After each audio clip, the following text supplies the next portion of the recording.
Ja imam sada mazom moment, odmah spam, odmah sve. Odnos sa obožavateljicama i to. Joj, ide. ne. Ne moraš reći da si pristo, nego... Ne, ne.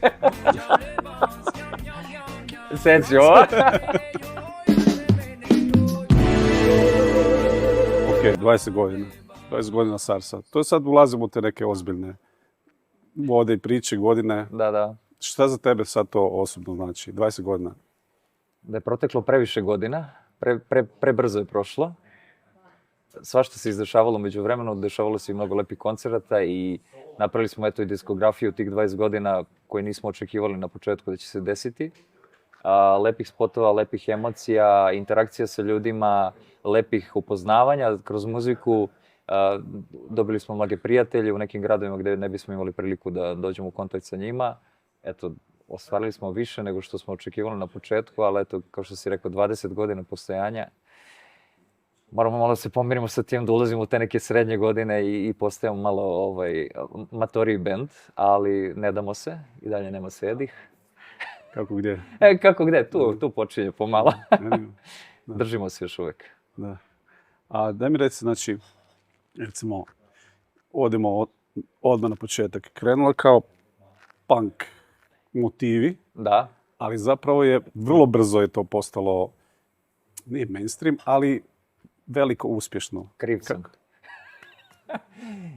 Da, upravo si i sviđa mi se što si lepo to primetio i nekako je na početku i ja sam doživljavao i Sars band i ono što radimo kao punk pristup, mada je muzički nije toliko punk, bilo je nekih momenata punk, ali ne toliko.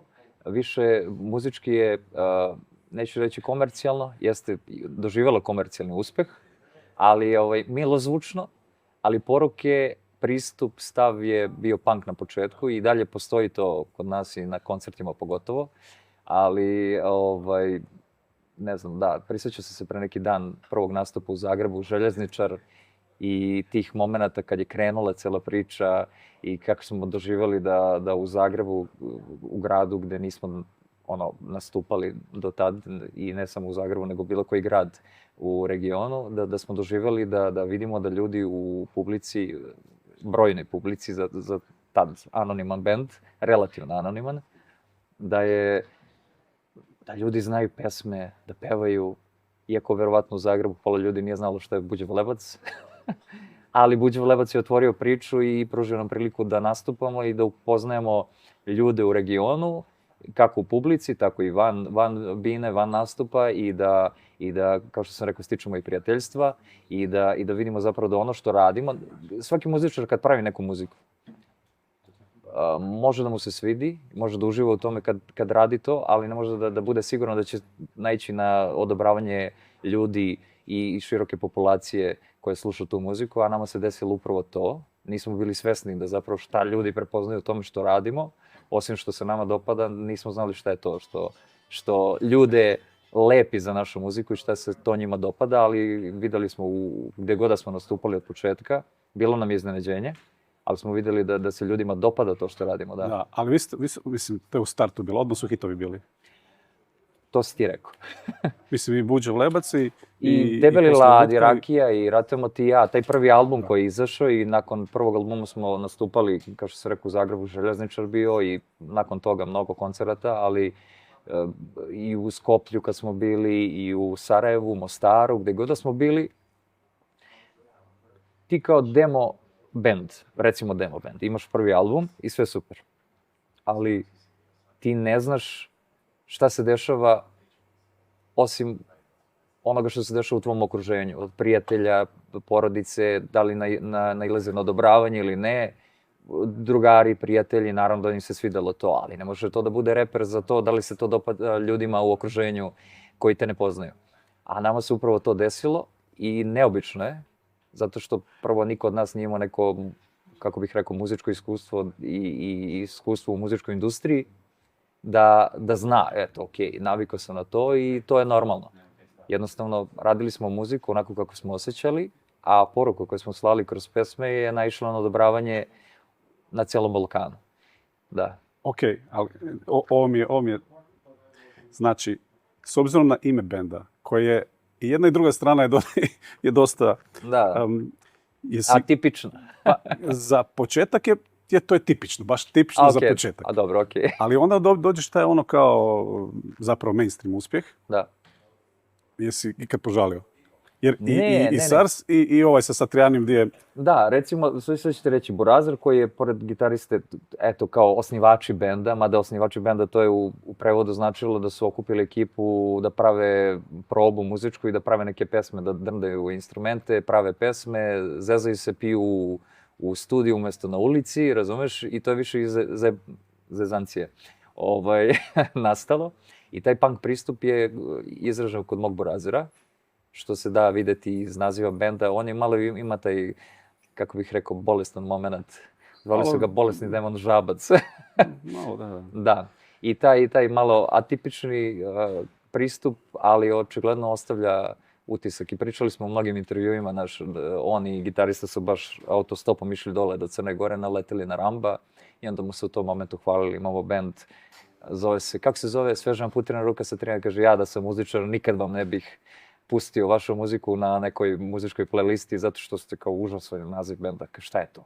Pa i ovaj prvi SARS je dovoljno užasan. Pa dobro, okej, kao ajde virus, nešto, malo je okej, kao manje je, kako bi rekao, manje bolesno nego pun naziv benda, ali da. Da, ali jesi imao kad problema, baš zbog imena? Ma jok. Imao sam problema da novinari ne znaju šta je skraćenica SARS, to sam imao problem. Ali da, sasvim normalno. Šta isto znači ovako, odmah u tim startovima teme su bile, kao što si sam rekao, te koje poznaš i tu je bila neka perspektiva i sve. I sad, je li to tad bio više bijeg ili nekakva kronika toga što vidiš? Pa kronika više, da. Ok, ali ako je kronika, recimo sad, kroz svih tih 20 godina se zapravo događaju dosta onako, nekako, jel cijela atmosfera općenito, pogotovo u Srbiji i sad ovo što je u zadnjih godinu, dvije, da. Jeste gledali radit vezano za to, jer znači, zadnje vrijeme imate tipa single godišnje, tako nešto izaći. Otprilike, da. Ali jesi gledao uopće kako razmišljaš o tome? Sve ću se reći ovako, znači jeste u neku ruku hroničari u početku, ali nije hroničari kao sad ćemo mi da kažemo kako jeste, nego zapravo ekipa u kraju šta osjeća, šta se dešava, primetiš, ok, to moj Burazir ume na lucidan način da zapakuje u stihove i da se to upakuje na način na koji je, kako bih rekao, poetičan i lak za konzumaciju za ljude koji slušaju to, ali vremenom, kako vreme odmiče i imamo gomilu pesama koje su socijalno angažovane i bave se i politikom i političarima i šta se sve dešava i posle nekog vremena postaneš dosadan sam sebi. Vidiš da se stvari ne menjaju. Ok, ti možeš i dalje da budeš u fazonu ja ću biti taj koji će sad da sažme šta se dešava u društvu oko nas i kakve neke ne toliko lepe stvari, ali posle shvatiš da je to malo postaje besmisleno, barem nama. Možda to neko voli da radi od kolega i radi uspešno i nailaze na super reakciju, ali nama je, ok, došli smo do nekog nivoa benda gde je možda bolje da šalješ neke lepše poruke i da se baviš nekim lepšim stvarima nego da ponavljaš iste priče koje se definitivno neće promeniti. Što me isto zanima, znači,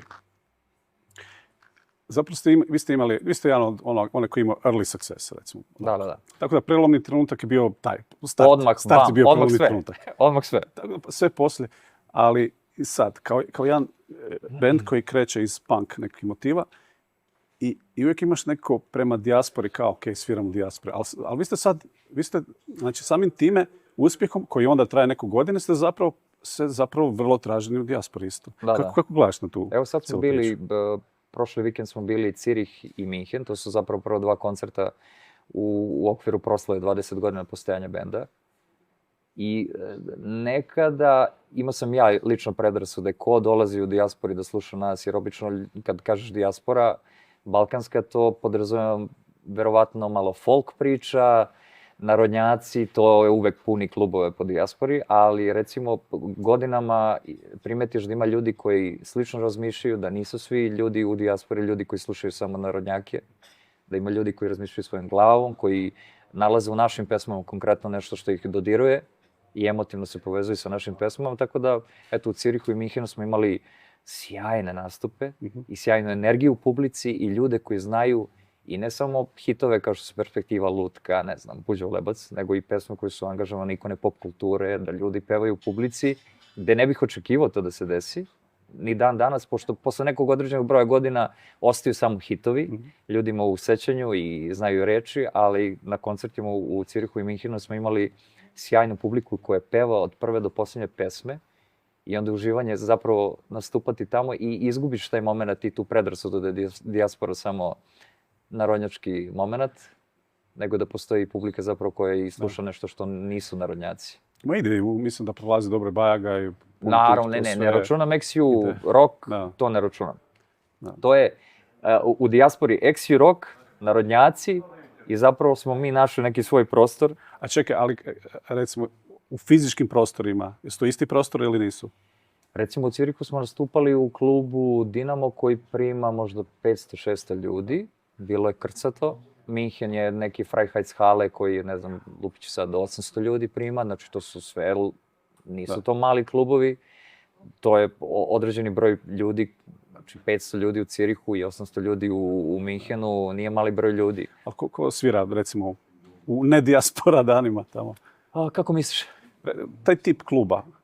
Dinamo, konkretno ovaj klub u Cirihu, ja mislim da sviraju razni izvođači svetskog kalibra, sad ne znam da nije A-tier, ali ali nastupaju metal bendovi i ovi i oni, tako da ima svega i svačega. Znači neka rock kultura. Da, i gomilu puta smo nastupali i u Skandinaviji i Zapadna Evropa, ne znam, Nemačka, Austrija, Švajcarska. Nastupali smo u prostorima gde dođeš u backstage i vidiš ko je sve tu nastupao i ko se potpisivao u backstage-u. Hvala Bogu, u bendu ima dosta metalaca, pa prepoznaju, vidi ovaj bend, ne zezaju, ovde smo svirali kao i oni, kao ludila, tako da uglavnom, trudimo se da nalazimo promotere koji neće organizovati koncert u, kako ja to kažem, folkotekama, nego zapravo u koncertnim prostorima. Ali bi pristao? Pristali smo i svirali smo to. Negde stvarno ne postoji mogućnost da nastupaš nigde osim ako nije folkoteka. I čak i u tim prostorima gde nastupaju narodnjaci, jedanput u mesec dana, svaki treći petak nastupa rock band. Nekad nam se dešavalo da ljudi komentarišu nismo došli zato što ne želimo tu da dođemo. A ljudi koji su došli i prešli, progutali tu knedlu i došli u folkoteku, apsolutno je nebitan ambijent, nego je bitna interakcija između nas i njih i to je to. Ali kakav ti je onda odnos, recimo? Tipa kad sviraš u Beogradu, u Zagrebu ili to, Cirihu, Štokholmu, ne znam? Pa razlika je minimalna. Da. Isti ljudi, biti, jel? Pa isti, da. Sad nisu isti ljudi. A dobro, ali mislim da vjerojatno i prepoznaš neka lica. Lica, da. Znači, ono, kao tokom godina, da. Ljudi koji često dolaze na koncert i naravno primećujem iste face, onako skeniram. Nemam fotografsko pamćenje, ali da, prepoznajem lica i vidim fanovi, drago mi je kad vidim tako ljude da dolaze na više koncerata u istom gradu i super je stvar, znaš. Da. Bilo da je Zagreb, Beograd, Cirih, Minhen, koji god da je u pitanju grada. Da mi reci, kad pogledaš unatrag, šta misliš da je najveća zabluda koju ljudi percipiraju SARS? U smislu, ono... Da ja pišem tekstove. Jel? Da. Ne. Uglavnom da.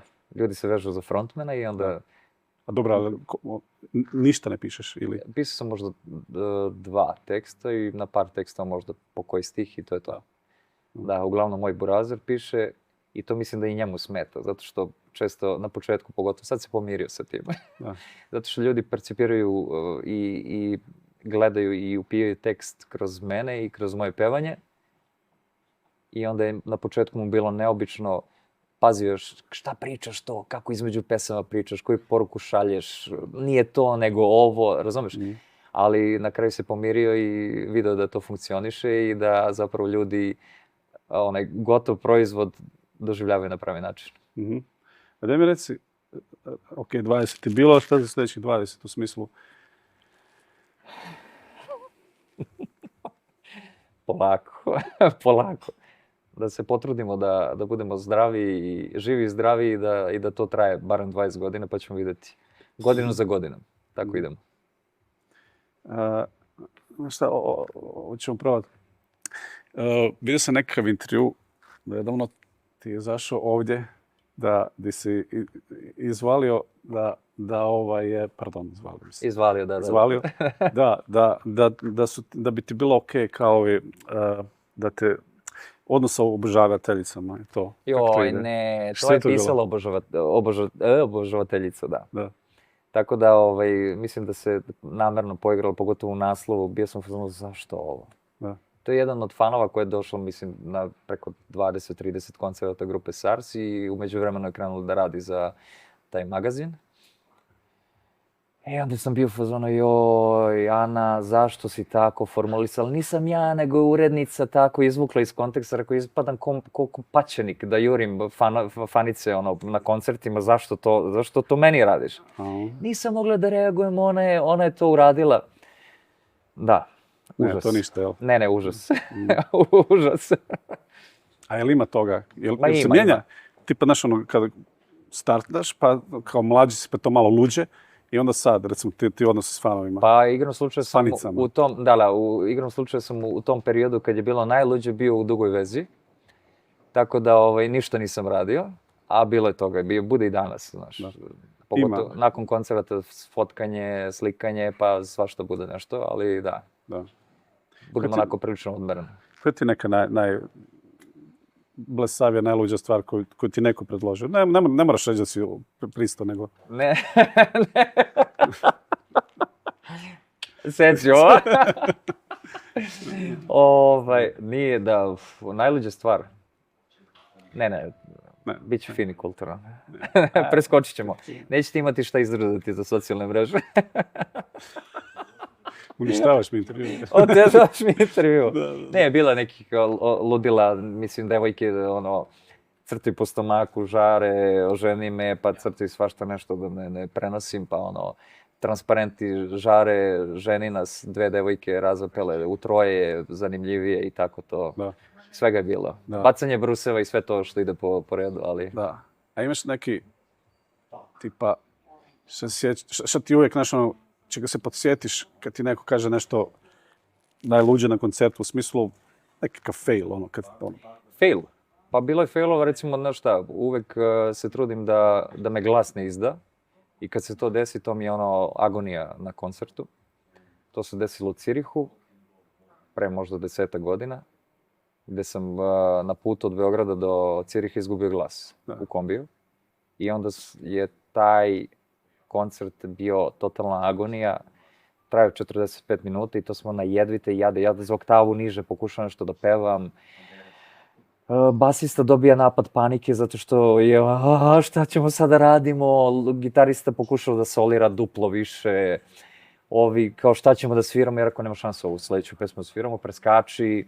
Na kraju smo se izvinili ljudima i taman sutradan mi je bio taman toliko bolji glas da smo rekli, ok, organizator ima kafić koji prima možda 150 ljudi. Izvinjavam se na ovom nastupu, svima koji ste tu bili prisutni, dođite sutra da napravimo da se odužimo koliko toliko u tom i tom kafiću i tako da to je najgora stvar koja možda mi se desi. Da. Daj mi reci, šta voliš kod benda, recimo kad dođeš na stage, vjerojatno ti to najveći drive, to je Naravno. Najveći hit. I koji trenutak ti tome najbolje? I recimo zanimljivo je koja ti pjesma u tome, koji baš... Nema određene pesme. Samo određeni moment, trenutak kad se bend toliko sklopi, a to toliko godina sviramo zajedno da se dešava i da neko nije raspoložen, možda većina benda, možda određeni članovi benda nisu raspoloženi. I onda osjetiš to sve i kroz sviranje i kroz ponašanje na bini i sve to, ali kad se desi da smo svi lepo raspoloženi, to je, kako bih ti rekao, neopisivo. Taj moment kad se sve skupi u jedno i to ljudi u publici primete. Recimo u Cirihu poslednji put je bilo tako da je sve teklo od početka do kraja koncerta i moje priče između koje mogu da budu fatalno pogrešne i nespretne i pošto sve nikad ne smišljam šta ću da pričam između pesama, nego kako mi dođe u momentu. Ponekad previše popijem pa zapetljem jezik, ponekad je moj mentalni sklop kreće da vijuga u pogrešnim smerovima i sve to bude totalno pogrešno. Ali nekad kad se sve to sklopi od početka do kraja da teče kao reka i energije i razmene energije između publike i nas na bini između nas samih u bendu, to kad se desi, to je najlepši moment koji sam ikad doživeo. I to sam gomilu puta rekao da droga, alkohol, šta god da staviš na sto, to i dobar koncert sa publikom koja je lepo raspoložena, znači ovo sve, ćao. Da. Dakle, zbog toga šta ti je na Rajderu od Hospitality Rideru? Na Hospitality Rideru najviše ima alkohola. Bend zna da popije. Tako da meni konkretno šta, ranije sam nešto pio Jäger, čisto da bude neka žestina, ali da bude lagano, da mi nešto ne utiče na glasne žice. U posljednje vreme pijem i belo vino, rakija, pivo izbegavam, gaziram. Prije ili poslije? Pa pre, definitivno, da. A nakon? Trudim se da ne preterujemo, ali često preteramo, da. Tako da bude, trudim se da se ograničim na barem 3-4 pića pred nastup, jer moram da se opustim. To je zapravo, ajde, ne volim da kažem za ovo što radim da je posao. Nama je posao sve osim koncerta. Ali trošenje, emotivno trošenje i trošenje energije i pokušavanja da animiraš ljude i da izvučeš iz njih ono što zapravo treba da izvučeš, to da se lepo provedu i da izbace negativnu energiju iz sebe i da napriš neku, kako bih rekao, kao neki plemenski moment gde svi zajedno učestvujemo u koncertu, za to treba i energije i opuštenosti. Previše razmišljam u nekim momentima, overthinker. Da. Tako da nekad alkohol pomogne u tome da manje razmišljam i više budem prisutan i da uživam u momentu. Da, a recimo to kad se spremate za koncert, šta slušate? Kao sebe ili nešto da se... Ne. Pred koncert ništa. Pred koncert je uglavnom opuštanje, popijemo piće, pričamo razne, šta god da je u tom momentu aktualno. Možda malo raspevavanje, trudim se raspevavam. Da. Mada ne toliko često, ali da. Trudim se raspevavanje, piće da se opustimo i to je to. Nema nekog neke stvari koju radimo kao pred nastup, neko sueverije ili šta već. Da. A šta slušaš ti osobno? U zadnje vrijeme, tipa šta ti nešto? U zadnje vrijeme. Sad si me zatekao. Zadnje vrijeme ovako. Zadnje što je ostavilo utisak na mene, pesma iz ove tinejdžerske serije Stranger Things, DJ-o, Joe. Da. Moment. Organski zvuk, da. lep tekst koji možete odvući na milion strana i da svako doživi na svoj način i interpretacija njegova, aranžman, produkcija, sve kako treba. Da. Recimo, to je i prva pesma koju mi pre ne znam, nedelju dana sam je slušao kod drugara u studiju, na lepom razglasu i bio sam u fazonu, naješ. Da. Jel ideš na koncerte? Voliš tipa se nečemu dostati kao vlastitih? Ne. Od kad smo krenuli da se bavimo ovim i buka i ljudi, interakcije, gužve i sve to, i onda me ljudi često pitaju kao na kom si koncertu bio, jel ideš na koncerte? Ne, izbegavam. Bio sam recimo u posljednji koncert koji sam bio, a da se sećam pred 2-3 godine u Budimpešti Coldplay, da vidim kako to uživo izgleda, jer oni prave ozbiljan show i da skidam malo fore. Jesi im nešto, hoćeš im primijeniti nešto? Ne, skinu, već sam skinuo foru. Ima Chris je Lukava? Ne, odličan je, da. Ima i jedan moment za mobilne telefone koje sam usvojio, da. Ostavite mobilne telefone u džepove, uživajte u momentu. Da. Sjajna poruka. To će biti... Samo nam fale narukvice i audiovizualni moment i to je to. Da. Pa dobro, to se... A mislim, jel evoluirate sa nastupom, tipa jel se unašaš nešto novo? Ponašam se nenormalnije, šta? Ne. Manje više smo isti. Da. Trudimo se da budemo isti, malo s godinama i manjkom kardiovaskularnih vežbi to ide teže. Da. moram da ubacim neki kardio da ostanem u formi, ali energija i davanje sebe na 100% ostaje i dalje dosledna. Da. Ali te pale arene? Tipa, znaš, ono, kao, postalo je nekakav standard. Pa ne, evo sad posljednja 2 koncerta, aj kažeš neki srednji klubovi, srednje kapaciteta, i dalje je apsolutno nebitno. Arene i veliki prostori su samo moment ako dođe publika kao što dolazi na te koncerte gdje je sjajna atmosfera, to se samo pomnoži i malo veći nadržaj. Inače da, ne patimo od arena i od velikih prostora. Lepo je kad se desi i desit će se ove godine. Što je ovako... To je za javnost ili? Šta se dešava sve? Pa, koliko možeš reći? Za sad samo Zagreb. Dobro, okay. Za sad, ali polako, bit će toga, ima dosta koncerta u pregovoru.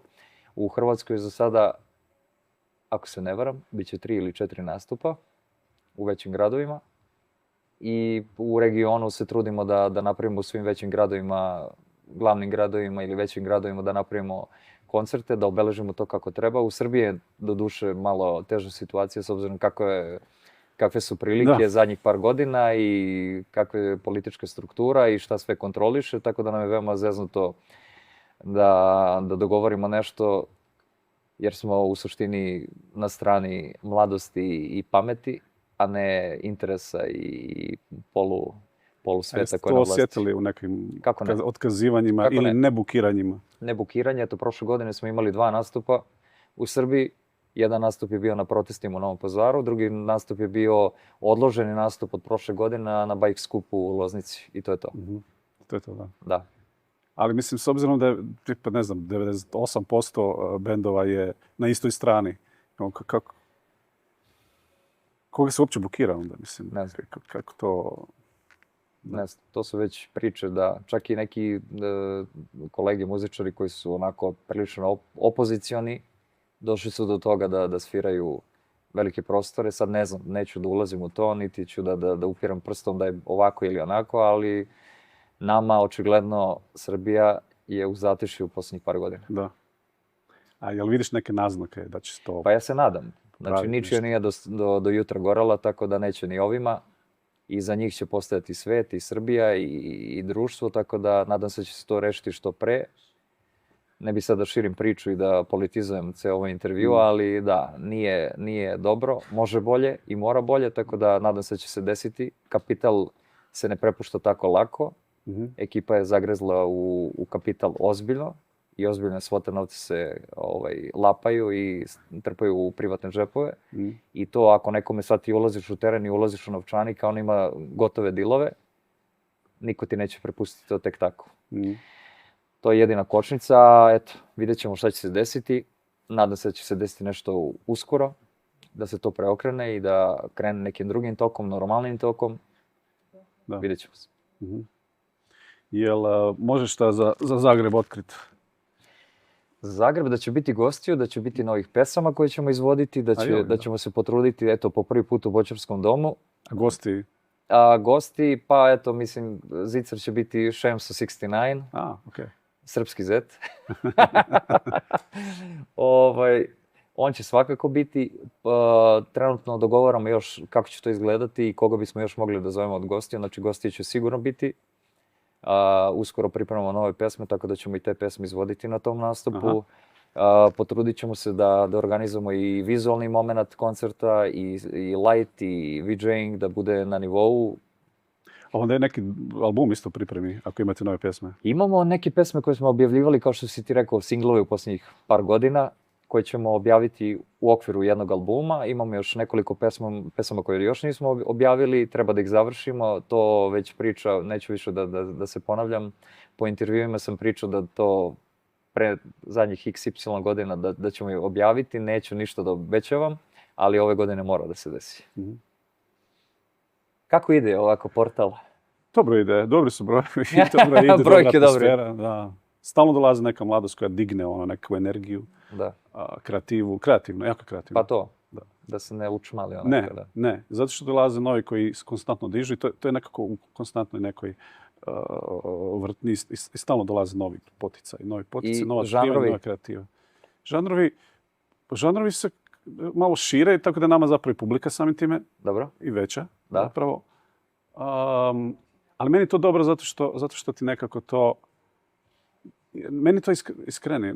Ne, možda ne iskrene, nego jednostavno to mi neko više ljubavi prema samoj muzici. Ma naravno, Sam- da se ne ograničavaš sad rock'n'roll ili šta već. Da, ali ne idemo u neke... te nekakve folkaste vode, ali to je, ja mislim, više manje zato što ne razumijem taj svijet. Dobro, da. I nije mi interesantan, jer ovaj je svijet toliko već velik da nije Ono što isprane, one prazne priče, tekstualno, nešto što nema neku težinu. Pa da, i sad ako te to ne ulovi, Na prvu. nije zanimljivo. Znaš, ja recimo nisam nikad to mrzio ili ne znam, imao... Ne. Nego jednostavno me ne zanima me, ono, Ne dotiče bez te. veze mi. Čujem na style, ne zanima me. Da. Ja imam sada mazao moment da gledam ono dok je imao trending na YouTube-u, da vidim šta se dešava. A gledam ja to isto stalno. Znaš, mi Da. imamo, znaš, u Hrvatskoj ona Billboard Croatia Dobro? i onda vidiš po tome kao top 25 šta je. I to je sve su trepi, cajke, Da. ok, nešto trepa i tu se nešto vrati, tipa trenutno Silente, mislim, ovaj tišinu, Dobro, da. tišinu. Vidim da Većine reklamiraju u 10. BG-u koncert isto. A to se desilo, to je povratak s ovim Jakovom Jezinovićem, on je to se povratio. I to... On je to se povratio i... I vidim i lutku peva i On- sve to, pa ali da, to pazi je sad to. šta ti je TikTok jebot. Da.